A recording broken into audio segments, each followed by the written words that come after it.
Hi friends, నేను మీ కేకే. ఈరోజు నెల్లూరు పెన్నా నది చేపల పులుసు ప్రిపేర్ చేస్తున్నాం అనమాట. దీని ఫుల్ వీడియో పెడదామని చెప్పి ఫస్ట్ నుంచి ప్రిపరేషన్ అంతా ఏం పెట్టలేదు. ఫైనల్‌గా ఏందంటే మొత్తం మసాలా గిసాలా అంతా ఏసినాక, అంతా ప్రిపేర్ చేసినాక దీన్ని పెట్టడం జరిగింది.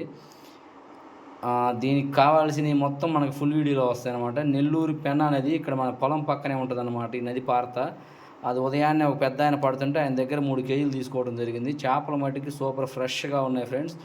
చూద్దాం వండినాక టేస్ట్ ఎలా ఉంటుందో. నాకు తెలిసి బ్రహ్మాండంగా కుదిరేటట్టుంది.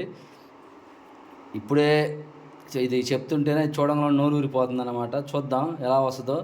దీన్ని నేను ఏంటంటే మా మామ నేను ఇద్దరం కలిసి ప్రిపేర్ చేసాము. కొద్దిగా అర్జెంటుగా పని నుండి మా మామ పొలం కాడికి వెళ్ళాడు. ఇది మనం ప్రిపేర్ చేస్తుంది ఏంటంటే ఎలక్ట్రికల్ పొయ్యి అనమాట. ఎలక్ట్రికల్ పొయ్యి మీద ఫస్ట్ టైం నేను చేపల పులుసు వండటం. చూద్దాం ఎలా వస్తుందో. ఇదిగోండి ఫ్రెండ్స్, ఆ పక్కనే ఉన్న వాగులోనే పట్టడం జరిగింది. ఇది ఇప్పుడే మా మామ పొలం కాడికి వెళ్తున్నాడు. Okay friends.